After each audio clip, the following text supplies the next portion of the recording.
பாகிஸ்தானில் இருக்கக்கூடிய தீவிரவாதிகளுக்கு எதிரான இந்த தாக்குதலை நான் வரவேற்கிறேன். அரசியல் பிரமுகர்கள், உயர்மட்ட அரசாங்க அதிகாரிகள், சினிமா துறையில் இருக்கக்கூடியவங்க, நடிகர்கள் இவங்கெல்லாம் இந்த தாக்குதலுக்கு ஆதரவு தெரிவிச்சுட்டாங்க.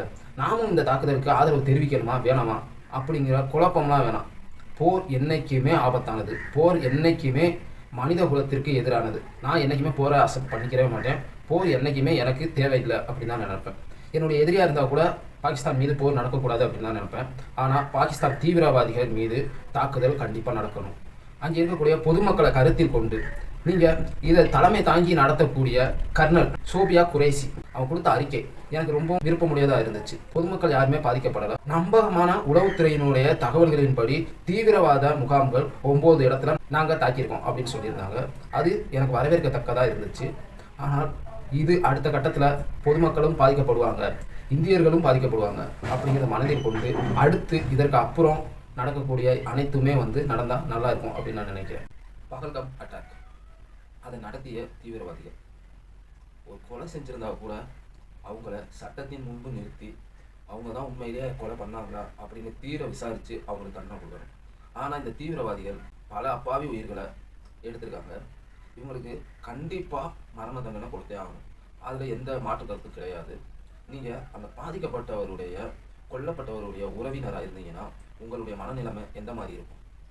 அவங்களுக்கு கண்டிப்பாக மரண தண்டனை கொடுக்கணும், அவங்களை கண்டிப்பாக கொல்லணும், உங்கள் கையாலேயே கொல்லணும் அப்படின்ற ஒரு வெறியோடு இருப்பீங்க.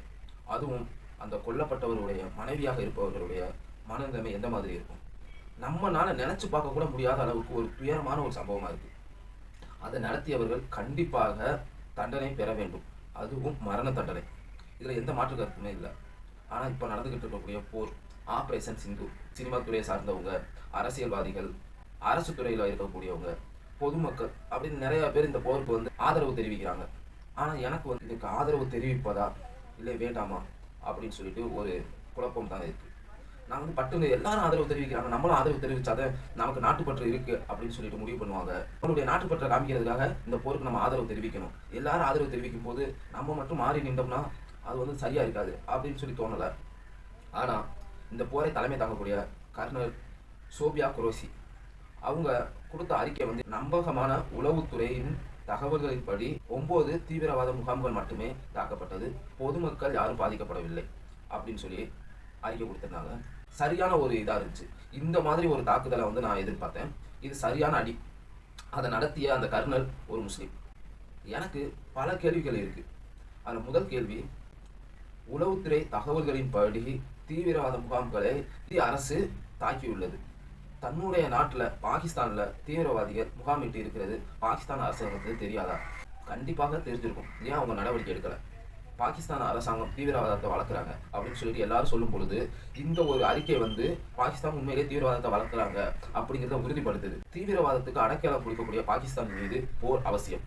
இந்தியாவில் இருக்கிறவங்க பாகிஸ்தானில் தீவிரவாத முகாம்கள் இருக்கு, தீவிரவாதிகள் தங்கியிருக்காங்க அப்படின்னு சொல்லி அடையாளம் கண்டு அங்கே தாக்கும் பொழுது ஏன் பாகிஸ்தான் அரசாங்கம் தன்னுடைய நாட்டை தீவிரவாதத்தை வளர்த்துக்கிட்டு இருக்காங்க?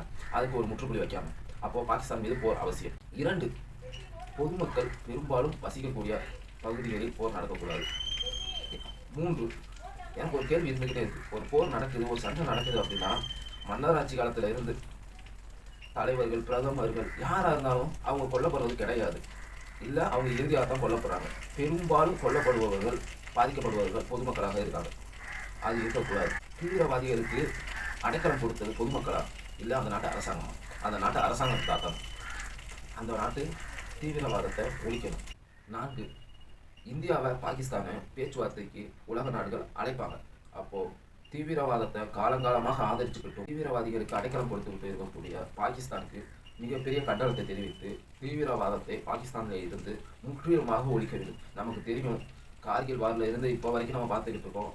படத்தில் மட்டும் கிடையாது, உண்மையிலே பாகிஸ்தானில் தீவிரவாதிகள் இருக்காங்க அப்படிங்கிறதுக்கு நிறையா காலங்காலமாக இது மாதிரியான பல விஷயங்கள் நமக்கு காட்டி கொடுக்குது. கண்டிப்பாக அவங்களுக்கு கண்டிப்பாக ஒரு தண்டனை கொடுக்கணும். அந்த தீவிரவாதிகளுக்கு மட்டும் இல்லை, அந்த நாட்டை சார்ந்த அரசாங்கத்திற்கும்